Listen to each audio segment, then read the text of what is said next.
দক্ষিণ দিনাজপুরের কুশমন্ডি থানার উষাহরণে এক চাঞ্চল্যকর ঘটনার অভিযোগ ঘিরে তীব্র উত্তেজনা ছড়িয়েছে। পাওনা টাকা চাওয়াকে কেন্দ্র করে শ্বশুর ও শালার হাতে নিগৃহীত হয়ে এক যুবক বিষ খেয়ে আত্মঘাতী হয়েছেন বলে অভিযোগ উঠেছে। মৃত যুবকের নাম সাগর দাস, বয়স আনুমানিক 32 বছর। তার বাড়ি রায়গঞ্জের মহারাজ ঘাট এলাকায়। পরিবার সূত্রে জানা গিয়েছে, সাগর দাস তার শ্বশুরকে কিছু টাকা ধার দিয়েছিলেন এবং সেই সময় তিনি বৃন্দাবনে কাজে চলে যান। পরে সেখান থেকে ফিরে এসে শ্বশুর বাড়িতে নিজের পাওনা টাকা ফেরত চাইলে শ্বশুর ও শালার হাতে নিগৃহীত হন বলে অভিযোগ। এই ঘটনার জেরেই মানসিকভাবে ভেঙে পড়ে বিষ খেয়ে আত্মঘাতী হওয়ার চেষ্টা করেন তিনি, এমনটাই দাবি করেছে তার স্ত্রী। শুক্রবার বিকেলে গুরুতর অবস্থায় তাকে উদ্ধার করে প্রথমে স্থানীয়ভাবে চিকিৎসার ব্যবস্থা করা হয় এবং রায়গঞ্জ গভর্নমেন্ট মেডিকেল কলেজে ভর্তি করা হয়। সেখানে চিকিৎসাধীন অবস্থায় শুক্রবার সকালে তার মৃত্যু হয় বলে হাসপাতাল সূত্রের খবর। মৃতের পরিবার এই ঘটনাকে খুন বলে দাবি করে পূর্ণাঙ্গ তদন্তের দাবি তুলেছে। মৃতের ভাই সৌরভ দাস জানিয়েছেন, পরিকল্পিতভাবে সাগরকে নির্যাতন করে মৃত্যুর দিকে ঠেলে দেওয়া হয়েছে। অভিযুক্তদের বিরুদ্ধে কঠোর শাস্তির দাবি জানিয়েছেন তিনি। এদিন এই বিষয়ে মৃতের ভাই সৌরভ দাস আর কি বলছেন শুনবো। আপনার নাম? সৌরভ দাস। যে মারা গেছে কে হবে আপনার? আমার বড় দাদা। কি নাম ওনার? বয়স কত? 32। বাড়ি কোথায়? বাড়ি মহারাজাহাট।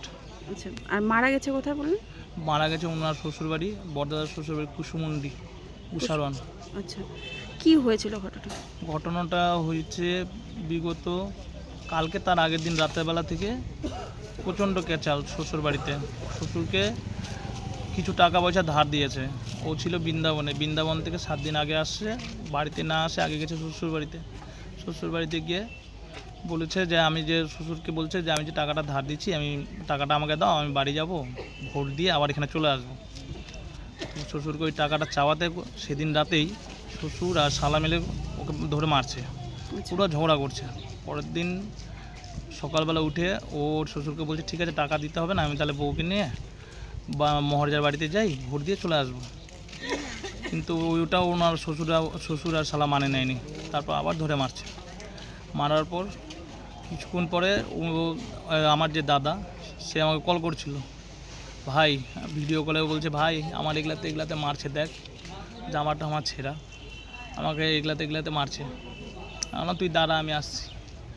ভাই বলে নিয়ে কেটে দিল। কিছুক্ষণ পরে আবার আধা ঘন্টা পরে ফোন করছে, ভাই আমি আর পারছি না, আয় তুই তাড়াতাড়ি আয়। এমন আসতেছি, আমিও বাড়ি থেকে বেরো রওনা দিতে সোনাবাড়ি মোড়ে পৌঁছেছি। ওনার যে ওয়াইফ ছিল জয়শ্রী রায়, ও ফোন করে আমার মাকে বলছে যে সাগর বিষ খাইছে, তোমার ছেলে বিষ খাইছে, আমি কি করব কিছু বুঝে উঠতে পারছি না।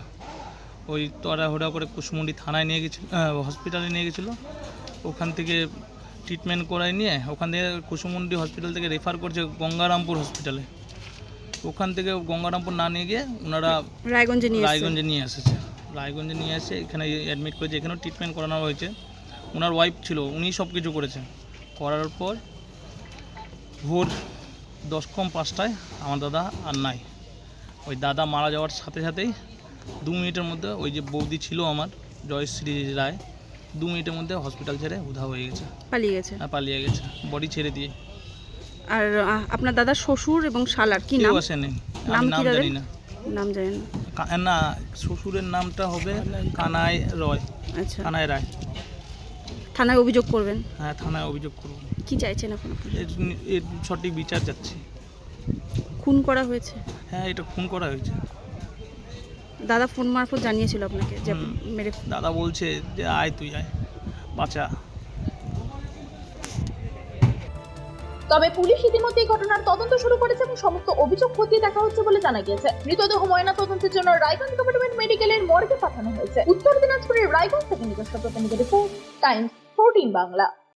মুখের উজ্জ্বলতা হারিয়ে গেছে, স্পট পড়ে গেছে, ব্রণ ভর্তি, তাই আর দেরি না করে আজই আসুন রায়গঞ্জের চণ্ডীতলায় হেলথ প্লাস মাল্টি স্পেশালিটি ক্লিনিকে এবং এখানে পান অভিজ্ঞ ডাক্তার দ্বারা ফ্রি স্কিন টেস্ট। আরো বিস্তারিত জানতে যোগাযোগ করুন 9674895169 এই নম্বরে।